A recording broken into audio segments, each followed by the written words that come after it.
Excellencies, representatives of the European Commission, and friends, a very, very warm welcome to this second EU WISCOMP dialogue on women and leadership.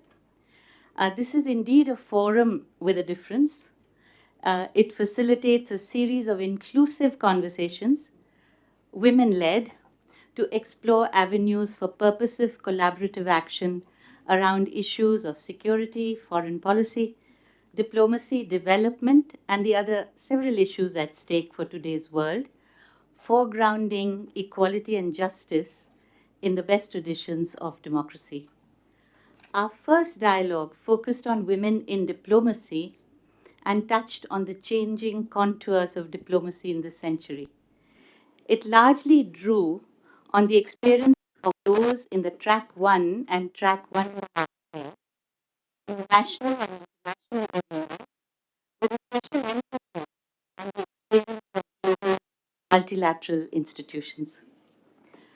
Today's dialogue adds one more layer and brings a multichromatic lens. It opens the accordion, as it were, to the other spaces through which women go purely beyond state-centric approaches to build and sustain peace.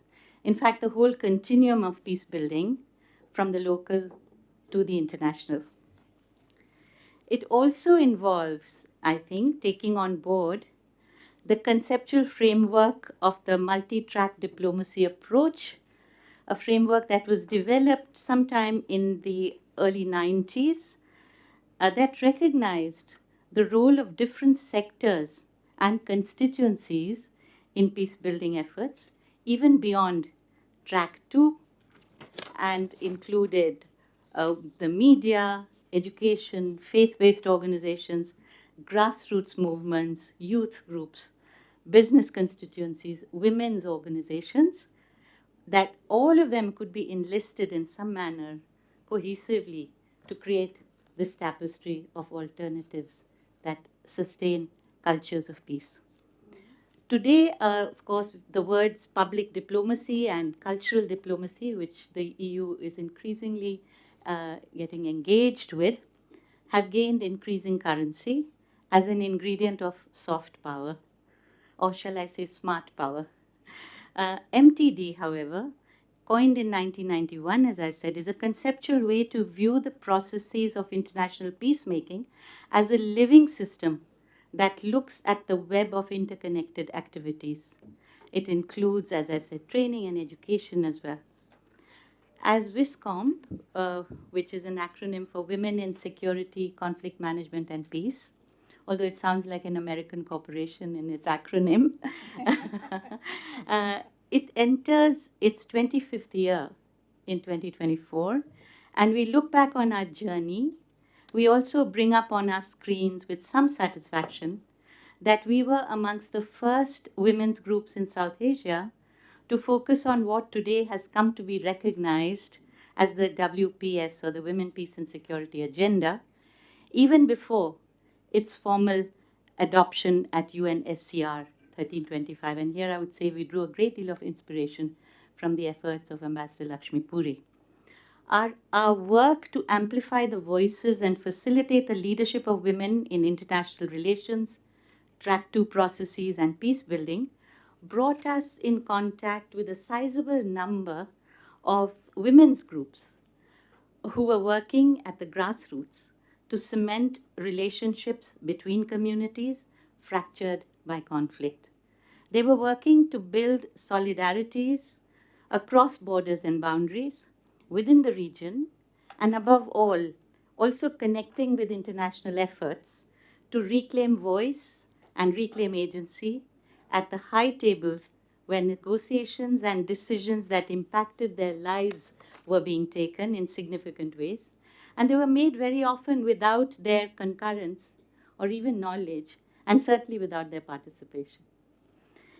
They were taking forward, these groups, the synergies that developed during the UN International Decade for Women, 76 to 85, as many in this room already know, and the conferences that followed had launched a new era in global efforts to promote the advancement of women, by opening a worldwide dialogue on gender equality.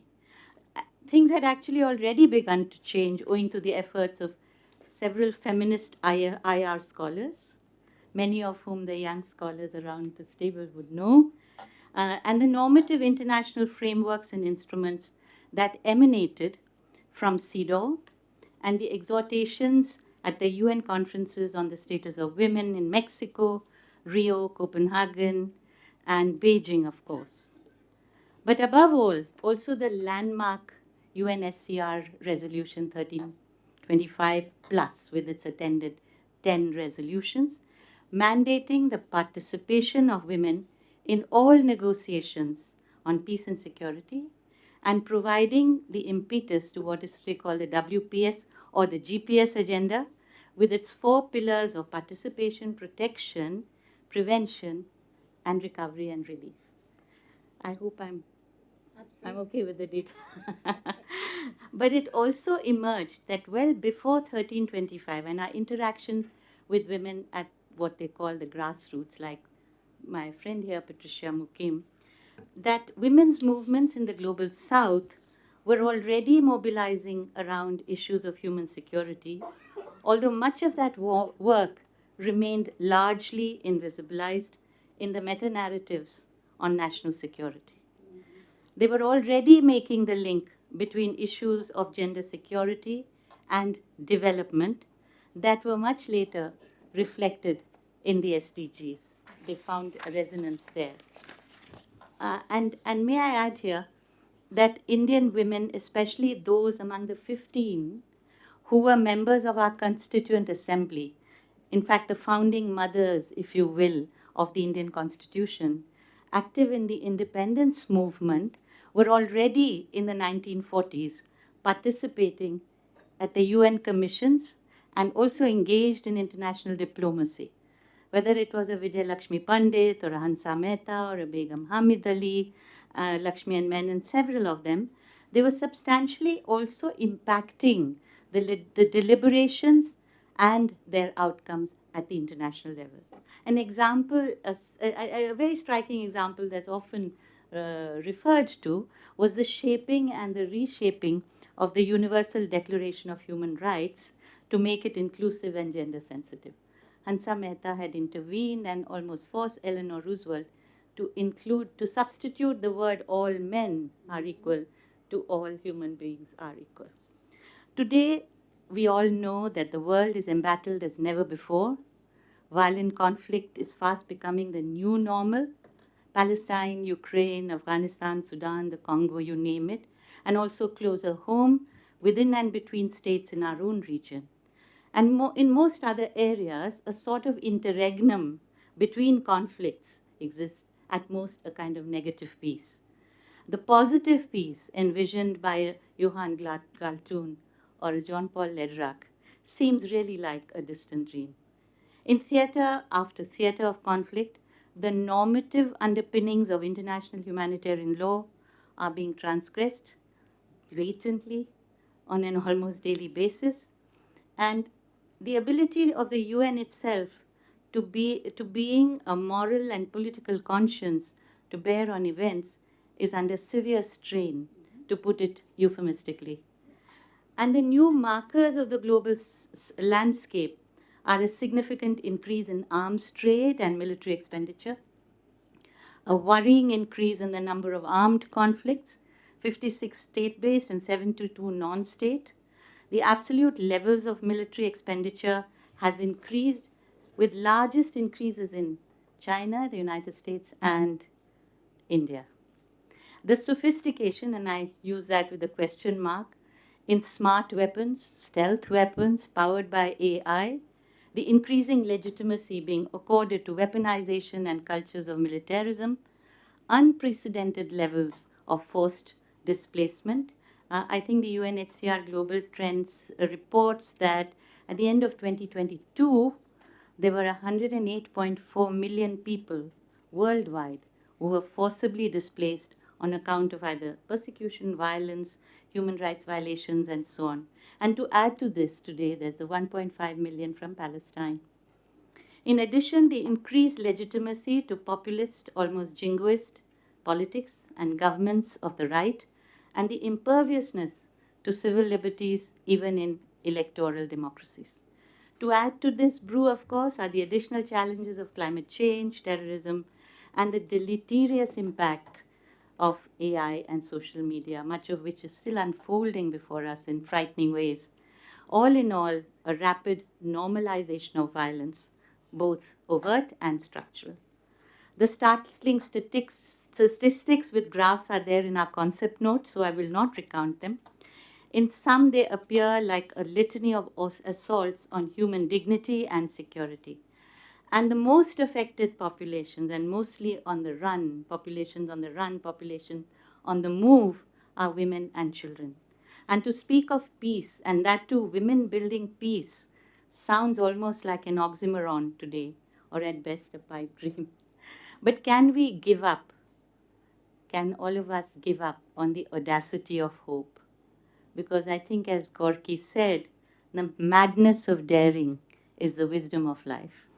And there are large numbers of women who are daring and who have engaged in diverse ways, in different spaces, in different arenas, to build transversal solidarities across zones of conflict, overcoming the cartographic anxieties of nation states in the world, and chipping away to keep the peace, the hope of peace alive.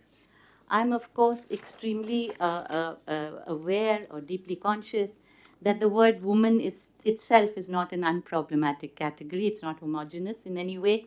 And there are intersectionalities involved. And the EU WPS agenda has really focused on intersectionality as one of its main thrusts in its WPS commitment. And peace women is what I'm referring to. Peace women who work in collaboration with feminist men like Happy Moon Jacob, who's sitting here, to pry open spaces for dialogue and restorative justice and reconciliation efforts. There are, of course, formidable challenges, and they face it from institutionalized structures of patriarchy, and patriarchy of not just warring ethnicities, but of the family within their own community, and patriarchy of the state, where they are marginalized or simply rendered invisible. But they make it their business to wrest the initiative and move beyond the discourse of victimhood to effect a paradigm shift, overturn entrenched positions, and craft an alternative vocabulary, and to really speak in unison, maybe with in a different voice. I think it was Martin Luther King who reminded us that those who love peace must learn to organize as effectively as those who love war. And so we know that according to the Global Peace Index 2023, 163 independent states are ranked and territories, and their levels of peacefulness overall has deteriorated by 5% in 95 countries and 66 marginally improving. The average level of global peacefulness has deteriorated in the last 13 of the last 15 years.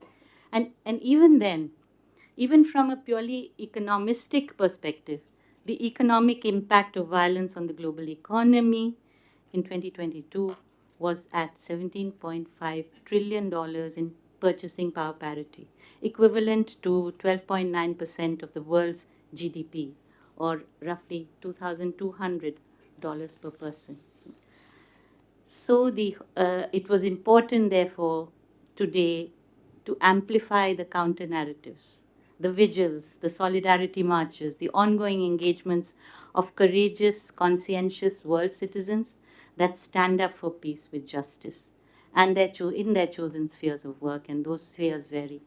And so it's important for us also, as we deliberate, to look at the whole spectrum from peacemaking that includes steps to resolve an ongoing war or conflict and, in short, conflict management, to peacekeeping, the area where Roshan Khanijo sort of embeds her work, that refers to measures taken to maintain truce agreements, where, of course, India has acquitted herself very well with the all-women peacekeeping force in Liberia and subsequently a large women representation in the Congo. Am I right? So this is then moving on from that to peace building, which is about creating just and equitable systems for sustaining peaceful conditions, transforming fractured relationships, which involves not just resolution, but transformation, and in many cases, reconciliation efforts.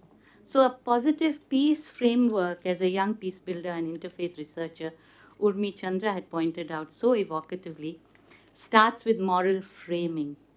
It's something, not just the self interested language of power brokerage that informs much of our international realpolitik today.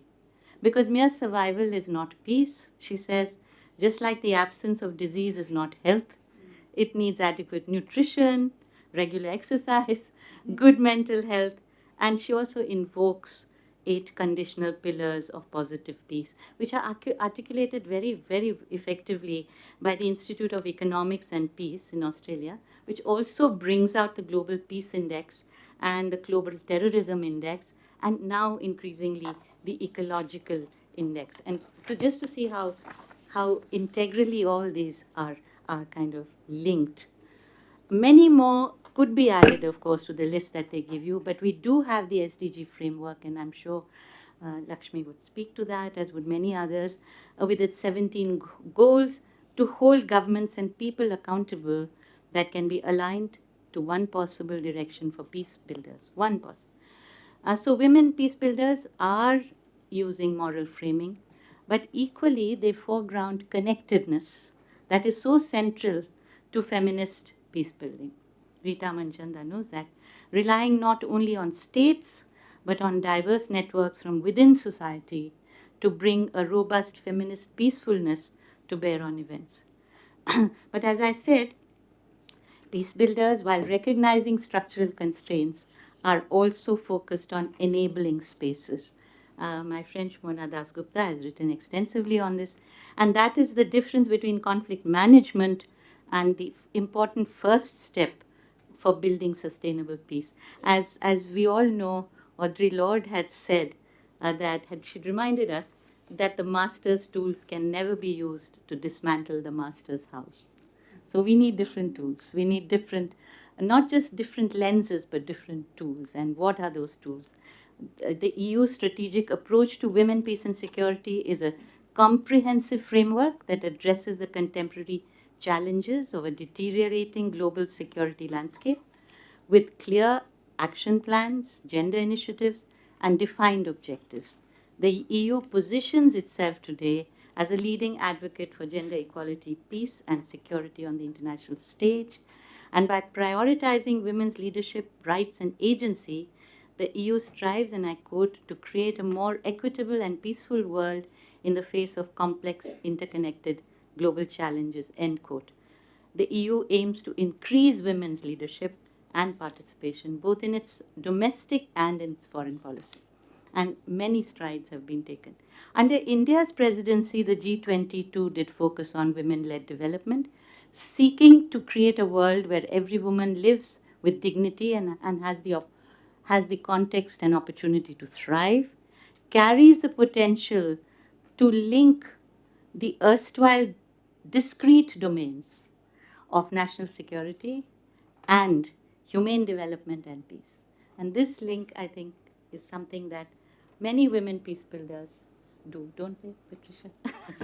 With the growing valency and prominence, actually, of both EU and India on the global stage, these resonances and confluences can be further explored and fleshed out.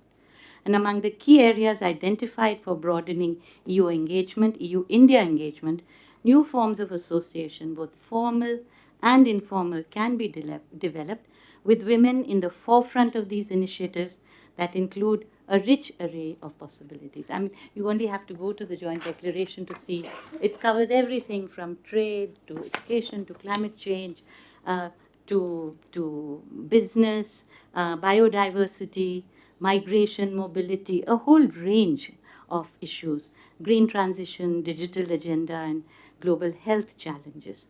And so the EU's strategic approach to WPS does serve as a critical cornerstone of its global strategy. And there seems to be a growing clarity, much to the efforts of groups like the EU and I would say the women peace builders of the global south, around some fundamental axioms, and it's becoming increasingly unsustainable to speak glibly about gender agnostic security. I mean, we all recognize that, and foreign policy. Security is everybody's business and not just transacted by the mandarins who sit in the Foreign Office. Women who hold up half the sky and are worst affected disproportionately, impacted by conflict, must have their voices heard. And yet, at the same time, security as a zero sum game does not take into account the needs of human security. Women have bridged the artificial divides between the so called hard and the soft issues, and the SDGs are a great example. And also, it's not about, as many feminists have said, add women and stir. It's not about their numeric, but their substantive representation. And it's also not based on essentialist ideas that men make war and women make peace, or reductive notions that homogenize women as a unproblematic category. It's about acknowledging intersectionality. And also, it's not about women addressing women's issues alone. It's about providing a counter paradigm to what we are dealing with today, a robust critique of cultures of militarism and militarization, and a critique of the lexical obfuscation on irresponsible weaponization, including nuclear responsibilities. We know that women were really in the forefront of the adoption of TPNW, and we don't know where that debate is really going today.